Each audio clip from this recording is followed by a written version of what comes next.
Parlikar math and commerce coaching क्लासेसमध्ये आपल्या संपूर्ण विद्यार्थ्यांचं हार्दिक स्वागत आहे।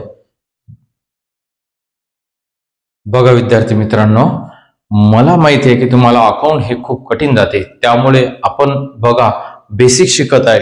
आता आपलं हे जे बेसिक आहे, कमीत कमी या पहिले जे काही लेक्चर झालेले विद्यार्थी मित्रांनो ते संपूर्ण लेक्चर तुमच्या लक्षात आलेलेच असेल।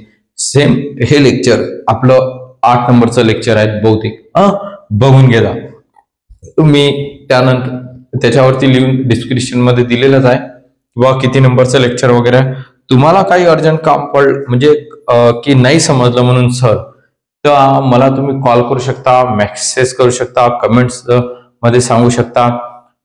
असं काहीच हरकत नाही विद्यार्थी मित्रांनो, तुम्ही मला कॉल करा, बिंदास कॉल करा। वाटल्यास माझा तोच व्हॉट्सअप नंबर आहे, मला मेसेज करा व्हॉट्सअप नंबरवरती, तरीही चालेल। तर बघा विद्यार्थी मित्रांनो, आता आपण हे जनरल एंट्रीचे रूल सांगून राहिलेलो आहोत। हे जे रूल्स आहेत, आता अजून यानंतरचे अजून मी 1-2 गणित घेणार आहे। तर बघा आता बीकॉम फर्स्ट सेमला जे आपल्याला दिलेलं आहे, तर semester BCom NEP account general entries rules. तर सुरुवातीला आपण हे बघूया रूल्स मध्ये काय काय असते। गुड्स परचेस मी सांगितलं, गुड्स परचेस म्हणजे येणारी असेट डेबिट करायची जात असेल तर क्रेडिट करा, ऑसेट असेल तर। ऑल एक्सपेन्सेस अकाउंट डेबिट असतात, ऑल एक्सपेन्सेस अकाउंट काय असतात आपले डेबिट असतात, ऑल एक्सपेन्सेस अकाउंट काय असतात डेबिट। त्यानंतर तुम्हाला ऑल इन्कम जे होत असेल ते क्रेडिट राहते, ऑल इन्कम काय राहते क्रेडिट। आणि ज्या व्यक्तीचे पर्सनल सुद्धा सांगितलेलं आहे मी तुम्हाला की पर्सनल हे कधी सोबत नसतात। सोड दिलेलं असेल तर प्रॉफिट रिसिव्हर आणि परचेस केलेलं असेल तर प्रॉफिट गिव्हर। ह्या गोष्टी तुम्ही फक्त लक्षात ठेवायचा, तुम्हाला झाले 6 संपूर्ण अकाउंट हे येऊन जाणार, डोळे लावून येणार, काहीच टेन्शन नाही, मी तुम्हाला पूर्ण गॅरंटी देतो। परचेस गुड्स काय आहे परचेस, गुड्स काय आहे परचेस। बघा विद्यार्थी मित्रांनो, गुड्स परचेस। आता गुड परचेस म्हटल्यानंतर हे बघा गुड्स परचेस, मग आता गुड्स परचेस आपल्याकडे काय येत आहे, गुड्स येत आहे, काय येत आहे गुड्स। मग बाय जे येत असेल ते डेबिट दाखवायचं, जे येत असेल ते डेबिट, जे येत असेल ते डेबिट, जे येत असेल ते डेबिट, आणि जे जात असेल ते क्रेडिट करायचं। अरे कॅश अकाउंट क्रेडिट, जे जात असेल ते क्रेडिट, जे जात असेल ते credit. By goods account debit, cash account credit. Goods कशामध्ये येते रियल, आणि कॅश सुद्धा रियल। कम्स इन म्हणजे येत आहे, आणि गोज आउट, गोज आउट। पाहता विद्यार्थी मित्रांनो, ओके क्रेडिट, इथं हे क्रेडिट टाकायचं। त्यानंतर आता हे संपूर्ण ट्रान्झॅक्शन तुम्हाला वेगवेगळ्या पद्धतीचे आहेत। Discount paid, 2 second, discount paid, discount paid कशाचे विद्यार्थी मित्रांनो डिस्काउंट पेड, डिस्काउंट पेड। मग आता डिस्काउंट पेड म्हटल्यानंतर आपण त्या व्यक्तीला काय देणार आहोत, डिस्काउंट देणार आहोत। काय देणार आहोत डिस्काउंट, आपण समोरच्या व्यक्तीला काय देऊ डिस्काउंट देऊ। म्हणजेच व्यवसायामध्ये आपल्या जवळची कॅश काय होणार आहे गोज आउट अशी समजायची, ती कॅश दिसत नसते। डिस्काउंट म्हणजे सूट, डिस्काउंट म्हणजे सूट। मी या पहिल्या लेक्चरला सुद्धा सांगितलं तुम्हाला, तुम्ही शर्ट परचेस केलं असेल, मोबाईल परचेस केला असेल, तर तुम्हाला ती वस्तू जी काही किंमत असेल 10,000 ची असेल म्हणजे 10,000ची असेल, आणि दुकानदार 9,000ला देत असेल, म्हणजे तुम्ही त्याला, तर ती का राहते तुम्ही पेड केली असं समजावं लागते। कारण की तुम्ही ते माल परचेस करताना तुम्ही सुद्धा त्या व्यक्तीकडनं डिस्काउंट मिळालेलं असते, म्हणून डिस्काउंट पेड असेल। काय असेल विद्यार्थी मित्र, डिस्काउंट पेड म्हणजे दिलं असं समजून घ्यायचं, त्यामध्ये जास्त डोकं लावायचं नाही। Discount account debit, discount account काय करायचं डेबिट, आणि to cash account credit, cash account credit. Discount हे नगद व्यवहार असतात, यामध्ये उधारीचे व्यवहार होत नाही। डिस्काउंट कशामध्ये येते नॉमिनल, कशामध्ये ना नॉमिनल। कॅश कशामध्ये येते रियल, डिस्काउंट एक्सपेन्सेस, काय राहणार तुमचे एक्सपेन्सेस। डिस्काउंट काय राहणार विद्यार्थी मित्रांनो एक्सपेन्सेस। कॅश काय होणार आहे तुमची गोज आउट, कॅश काय होणार आहे गोज आउट। त्यानंतर 3rd नंबरला discount received, discount received, discount काय होणार आहे रिसिव्ड, म्हणजेच याचा अर्थ बाय डिस्काउंट रिसिव्ड म्हणजे कॅश येत आहे, रिसिव्ड म्हणजे कॅश येणार आहे, रिसिव्ड म्हणजे कॅश येणार आहे, म्हणजेच मग कॅश अकाउंट डेबिट. रिसिव्ड आहे ना, म्हणजेच cash account debit. Nominal to discount sorry cash ही रिअल मध्ये येणार. कॅश कशामध्ये येणार? रिअल मध्ये. कॅश कशामध्ये येणार? रिअल्स मध्ये. आणि डिस्काउंट कशामध्ये येते? नॉमिनल. डिस्काउंट नॉमिनल मध्ये. आता ही डिस्काउंट काय आपली? इन्कम. काय ती आपली? इन्कम. मग इथे इन्कम दाखवायचं. Income credit.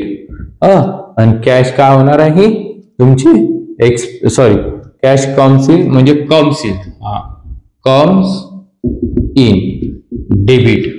Comes in debit. Okay. त्यानंतर 4 नंबर. किती नंबर? 4 नंबर. बघा आता 4 नंबरला काय दिला? Interest received. इंटरेस्ट काय? रिसिव्ड म्हणजे तुम्हाला व्याज मिळालं.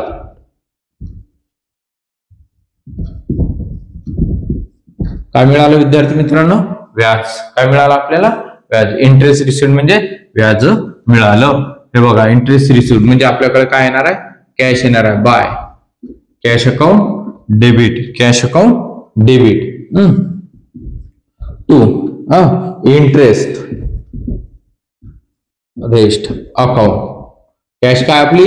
रिअल. कॅश कशामध्ये येते? रिअल मध्ये. कॅश कशामध्ये येते विद्यार्थी मित्र? कॅश कशामध्ये येते? रिअल मध्ये. आणि इंटरेस्ट जे आहे ते इंटरेस्ट काय राहणार तुमचं? नॉमिनल. नॉमिनल. इन्कम आहे ना ही? रिसिव्ड म्हणजे इन्कम. रिसिव्ड म्हणजे इन्कम. रिसिव्ड म्हणजे इन्कम. मग कम्स इन डेबिट. आणि हे काय राहणार तुमचे? Income credit. आलं लक्षात? Interest received. रिसिव्ड म्हणजे कॅश येत आहे. इंटरेस्ट म्हणजे कॅश येत आहे. डिस्काउंट म्हणजे रिसिव्ड म्हणजे कॅश येत आहे. येणारी कॅश डेबिट. येणारी कॅश डेबिट. येणारी कॅश डेबिट दाखवायची. येणारी कॅश काय दाखवायची? डेबिट. 5 नंबरला commission paid. Commission paid. Commission काय? पेड. मग कमिशन पेड म्हटल्यानंतर आता कमिशनचा अर्थ कमिशन म्हणजे दलाली. कमिशन म्हणजे दलाली. कमिशन म्हणजे दलाली. मग कमिशन कोणत्या पद्धतीचं? आपला व्यवसाय असतो, काही नामांकित दुकानदार असतात किंवा नामांकित व्यक्ती असतात, तर त्या व्यक्तीच्या नावावरती आपला व्यवसाय, आपण आपला माल काय करतो? आपण सेल करून देतो. म्हणजे आपल्याला त्यापासून काय मिळते? कमिशन. म्हणजे भाऊ तू आमचा माल सेल करून दे, आम्ही तुम्हाला काय देऊ? कमिशन देऊ. किंवा आपण आपलं दुकान असेल, नामांकित असेल, मग आपण त्या व्यक्तीचा माल अगर काय करत आहे? सेल करून देता, तो व्यक्ती आपल्याला काय देणार? कमिशन देणार. दलाली. उदाहरणार्थ प्लॉट, बिल्डिंग, सप्लायर, मटेरियल्स, हे जे लोक असतात हे सुद्धा काय करतात? हा व्यक्तीचा प्लॉट दुसऱ्या व्यक्तीला, दुसऱ्या व्यक्तीचा प्लॉट तिसऱ्या व्यक्तीला. जो मधामध्ये जो व्यक्ती असतो, जो दाखवतो, त्याला दलाल असं म्हणतात. म्हणजेच तो काय घेतो? कमिशन घेतो. म्हणजेच त्याला कमिशन. मग कमिशन पेड म्हणजे आपण दिले. कमिशन पेड म्हणजे दिले. हे वस्तू आहे का? नाही. हे अदृश्य जे दिसणारा मोबदला म्हणतो आपण त्याला, ती वस्तू आहे. पेडचा अर्थ पैसे कॅश गोज आउट आहे. कॅश काय? गोज आउट आहे. म्हणजेच काय करायचे? क्रेडिट. कॅश गोज आउट असेल तर क्रेडिट. कॅश गोज आउट असेल तर क्रेडिट. कॅश गोज आउट असेल तर क्रेडिट. कमसिल असेल तर डेबिट. कमसिल असेल तर डेबिट. मग कमिशन बाय पेड आहे ना? म्हणजेच commission account cash account. Commission nominal. Expenses आहेत आपले. काय ते? एक्सपेन्सेस. रिसिव्ड नाही आहे. तर हे कॅश रिअल. कॅश कशामध्ये? ते रिअल. आणि गोज आउट. तुम्ही बघत असताना विद्यार्थी मित्रांनो, रिअल हे कंपल्सरी येत आहे प्रत्येक गणितामध्ये. आणि या पहिल्याचे जेवढे लेक्चर झालेले आहेत ते संपूर्ण लेक्चर तुम्ही बघून घ्या. त्या लेक्चरमध्ये रिअल हे कंपल्सरी आहे. आणि जो व्यक्ती हे संपूर्ण अकाउंटचे लेक्चर संपूर्ण लिहून घेणार आणि समजून घेणार, त्या व्यक्तीला एकदम परफेक्ट लक्षात येणार आहे. परफेक्ट. कुठेच तो चुकणार नाही. फर्स्ट इयर पासून तर फायनल इयर पर्यंत जेवढी अकाउंट होणार त्याचं गणित चुकणार नाही. फक्त हे नियम त्याच्या लक्षात पाहिजे. त्यानंतर बघा 6 नंबर. किती नंबर? 6 नंबर. आता 6 नंबरला काय दिलेला, commission received. Commission received, received, commission received by. Commission received म्हणजे कॅश येणार आहे. आता आपण दुसऱ्या व्यक्तीचा माल काय केला, सेल करून दिला, म्हणजे तो व्यक्ती आपल्याला काय करणार आहे, माल त्या मालाचे पैसे देणार, म्हणजे त्याला कमिशन मिळणार. आपल्याला काय मिळणार आहे, कमिशन्स. म्हणजेच आपल्याकडे कॅश येणार आहे. कॅश अकाउंट काय करायची, डेबिट. येत असेल कॅश तर डेबिट, येत असेल कॅश तर डेबिट, येत असेल तर डेबिट. आणि कमिशन अकाउंट हे काय, कॅश काय, रिअल, नॉमिनल. नॉमिनल कॅश काय राहणार आपली, कम्स इन, कम्स इन आहे ना. हा बघा इथं सांगा काय येणार विद्यार्थी मित्रांनो, काय हे, कमिशन रिसिव्ड आहे ना. हा इन्कम, सॉरी, इन्कम. इन्कम चुकीनं माझ्या ज्याने काही लिहिलं गेलेलं असेल चुकून तर मला माफ करा. म्हणजे तुम्ही लक्षात घ्या. 7 नंबर आहे की नाही. हा इन्कम. त्यानंतर हे झालं 7 नंबर, रेंट रिसिव्ड. रेंट म्हणजे भाडं, रेंट म्हणजे भाडं, रेंट रिसिव्ड. हा रेंट रिसिव्ड. आता रेंट रिसिव्डचा अर्थ आपल्याला कॅश येणार आहे. कॅश काय होणार आहे, येणार आहे. म्हणजेच आपण काय करणार आहे, कॅश येणार आहे म्हणजे bye cash account debit. Received आहे ना, कॅश डेबिट. इथं पेड होतं क्रेडिट आहे ना, इथं रिसिव्ड आहे डेबिट. रिसिव्ड आहे डेबिट, पेड आहे क्रेडिट, परचेस क्रेडिट म्हणजे देऊन राहिलो. टू कॅश रिसिव्ड आहे कशाबद्दल आहे, रेंट बद्दल. रिअल कशामध्ये येते, रिअल. रेंट कशामध्ये येते, नॉमिनल आहे की नाही. हा त्यानंतर cash comes in, comes in debit. आणि त्यानंतर काय होणार, रेंट नंतर रिसिव्ड आहे ना, इन्कम, कम क्रेडिट, क्रेडिट. 8 नंबर आहे. हा बघा आता 8 नंबरला गुड्स ड्रॉइंग एकदम मोस्ट. बघा आता ह्या दोन ज्या दिलेल्या आहेत नवीन आहेत. आता काय त्या नवीन, एकदम लक्ष द्यावे. नवीन दिलेल्या आहेत. आता गुड्स ड्रॉइंग. ड्रॉइंग म्हणजे चित्रकला नाही विद्यार्थी मित्रांनो, चित्रकला नाही. इथं अकाउंट मध्ये अर्थ होतो ड्रॉइंग म्हणजे आहरण करणे. काय करणे, आहरण. म्हणजे आहरण म्हणजे काय सर, मग आहरणचा अर्थ असतो म्हणजे ड्रॉइंगचा अर्थ असतो की आपलं स्वतःचं दुकान आहे कपड्याचं. कसं दुकान आहे, कपड्याचं म्हणा, किराणा म्हणा, कोणतंही म्हणा, स्पोर्ट क्लब व्यतिरिक्त XYZ. आता कपड्याचं दुकान आहे, मग आपलं मोठं शोरूम असल्यानंतर मग कपड्याचं तर आपण दुसऱ्याच्या दुकानात परचेस करायला जाऊ का माल, नाही. मग आपल्या दुकानामधून अर्जंट मध्ये अगर एखाद्या वेळेस काय झालं की आपल्याला कपडे पाहिजेत, मग आपण काय करणार, आपल्याच दुकानामधले कपडे घेणार, दुसऱ्या ठिकाणी परचेस करायला जाणार नाही. म्हणजेच त्याचा अर्थ असतो आहरण. म्हणजेच त्याला म्हणतात ड्रॉइंग. त्याला काय म्हणत असतात, ड्रॉइंग. तो पैसे आपण आपल्या पैसे याच्यामध्ये ठेवू का, गल्ल्यामध्ये नाही. तो काय लिहिणार आहे, ड्रॉइंगच्या नावाने दाखवत असतो समोरचा व्यक्ती की घरी नेलेले आहेत म्हणून. कारण की अकाउंट काय होत असते, संपूर्ण अकाउंट चेक होत असते. DRAWING drawing. Goods drawing. मग नेहमी करिता लक्षात ठेवायचं, गुड्स असो कॅश असो ह्या दोन्ही गोष्टी असतील तर नेहमीकरिता ड्रॉइंगच डेबिट राहणार. ड्रॉइंगच का राहणार, डेबिट राहणार. कॅश क्रेडिट राहणार. कारण की कॅश काय होत आहे, गोज आउट होत असते. म्हणजेच बाय. बघा इथे लिहायचं by drawing account debit to cash account credit. Drawing कशामध्ये येते, नॉमिनल एक्सपेन्सेस. आणि कॅश कशामध्ये येणार, रिअल. कशामध्ये येणार, रिअल. कॅश कशामध्ये येणार विद्यार्थी मित्रांनो, रिअल. झालं. हा, आणि हे कॅश काय राहणार आपली, गोज आउट असं समजायचं, डेबिट आणि क्रेडिट. कारण की आपण तर माल परचेस केला ना, अरे आपल्या दुकानामधला माल नेला आपण, पण माल कुठून ना कुठून तर येतो ना, वस्तू ते कपडे कुठून ना कुठून तर आले असतील, म्हणजे आपण परचेस केलेले असतील ना, म्हणून cash account credit, goes out आणि क्रेडिट दाखवायचं. अलग लक्षात. तर drawing account debit, cash account credit, drawing account debit, cash account credit, nominal account, real account, expenses goes out, expenses goes out, expenses goes out, expenses goes out.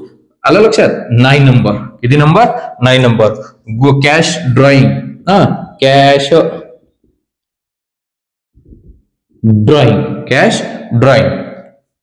मग आता सुद्धा बघा विद्यार्थी मित्रांनो, कॅश ड्रॉइंग म्हणजे आता व्यवसाय, आता आपलं दुकान आहे, कोणती किराणा असो, कपड्याची असो, कोणती असो, XYZ कोणती दुकान असेल, तर आपल्याला अर्जंट मध्ये लग्न असेल, घरी लग्न असेल किंवा दवाखान्यात जायचं काम पडलेलं असेल, तर दवाखान्यात जाण्यासाठी आपल्या जवळ पैसे नसतील, तर आपण काय करणार, अर्जंट मध्ये आपल्या गल्ल्यामधून आणणार. किंवा आपल्याला कुठे एखाद्या ठिकाणी गावाला जायचं काम पडलेलं असेल, तुम्हाला गावाला जायचं अर्जंट मध्ये, तर तुम्ही काय करता, आपल्या गल्ल्यामधून काय करता, कॅश घेऊन येता. मग ती कॅश जेव्हा आपण आपल्या जवळ म्हणजे व्यवसायात मधून आणतो आणि ते आपल्या कामासाठी यूज करतो, तेव्हा त्याला ड्रॉइंग असं म्हणतात. काय म्हणतात त्याला, ड्रॉइंग. कारण की तो जो पैसा असतो तो व्यवसायाचा असतो, तो प्रॉफिट नसतो, त्यावेळेस तो अर्जंट मध्ये आणलेला जो पैसा असेल तो ड्रॉइंगच्या नावाने लिहितात, आणि तो पुन्हा तुम्हाला त्याची काय करावं लागते, व्यवसायामध्ये भरपाई करावी लागते. कारण की त्यामधून तुम्ही काय करता, वस्तू परचेस करत असता व्यवसाय चालवण्यासाठी. तर ड्रॉइंग अकाउंट डेबिट, कारण की कॅश काय होत आहे, व्यवसायातून गोज आउट आहे, व्यवसायामधून काय आहे ती गोज आउट, म्हणून cash account, drawing account debit आणि cash account credit, cash account credit. Nominal, real, expenses आणि गोज आउट. व्हिडिओ आवडल्यास लाईक करा, शेअर्स करा आणि सबस्क्राईब करा विद्यार्थी मित्रांनो. नक्की शेअर्स करा आणि सबस्क्राईब सुद्धा करा. आलं का लक्षात विद्यार्थी मित्रांनो? लाईक करा, शेअर्स करा, सबस्क्राईब करा आणि मला कमेंट सुद्धा करा. तुम्ही लाईक केल्यास खूप मला आनंद होणार, म्हणजेच मला माहिती होणार की माझे व्हिडिओ भरपूर विद्यार्थ्यांना माझे आवडत आहे आणि त्यांना समजत आहे. तर बघा आता विद्यार्थी मित्रांनो, good sold to Anjali, good sold to Anjali. मग आता गुड सोल टू अंजली, मग गुड सोल टू अंजली, मग त्या व्यक्तीला माल काय केलेला आपण, अंजलीकडनं माल परचेस केला की सेल केला, सोल्ड. सोल्डचा अर्थ काय असतो, सेल करणे. सोल्डचा अर्थ काय असतो, सेल करणे, आहे की नाही. म्हणजेच आपण त्या व्यक्तीला काय केला, माल सेल केला. मग तुम्हाला आता गुड सोल्ड टू अंजली, मग माल सेल केल्यानंतर व्यक्तीचं नाव दिलेलं आहे. काय दिलेलं आहे, व्यक्तीचं नाव, म्हणजे उधारीचा व्यवहार आहे. कोणता व्यवहार आहे हा, उधारीचा ट्रान्झॅक्शन दिलेलं आहे. म्हणजेच व्यक्तीचं काय येणार, नाव येणार. इथं याचं गुड सोल्ड टू अंजली आणि त्यानंतर बाय, आहे की नाही. Anjali account debit, by Anjali account debit. हे ट्रान्झॅक्शन तुम्हाला करायचं आहे सगळं शेवटचं. तुम्ही कर्जा अंजली अकाउंट डेबिट आणि कॅश अकाउंट क्रेडिट येणार का, नाही. विद्यार्थी मित्रांनो, अंजलीचं नाव आलं, उधारीचा व्यवहार आहे, अंजली अकाउंट डेबिट आणि goods account credit. Anjali account debit, goods account credit. समजलं तुम्हाला? स्क्रीनशॉट काढायचा, काढून घ्या आणि शेवटचं एक्झाम्पल तुम्ही करा आणि मला कमेंट्स करा. स्क्रीनशॉट काढायचा, काढा विद्यार्थी मित्रांनो. बघा, ओके. हे गणिताचा काढला आहे बरोबर. व्हिडिओ आवडल्यास लाईक करा, शेअर्स करा, सबस्क्राईब करा. जय हिंद, जय महाराष्ट्र. नेक्स्ट लेक्चरला भेटूया.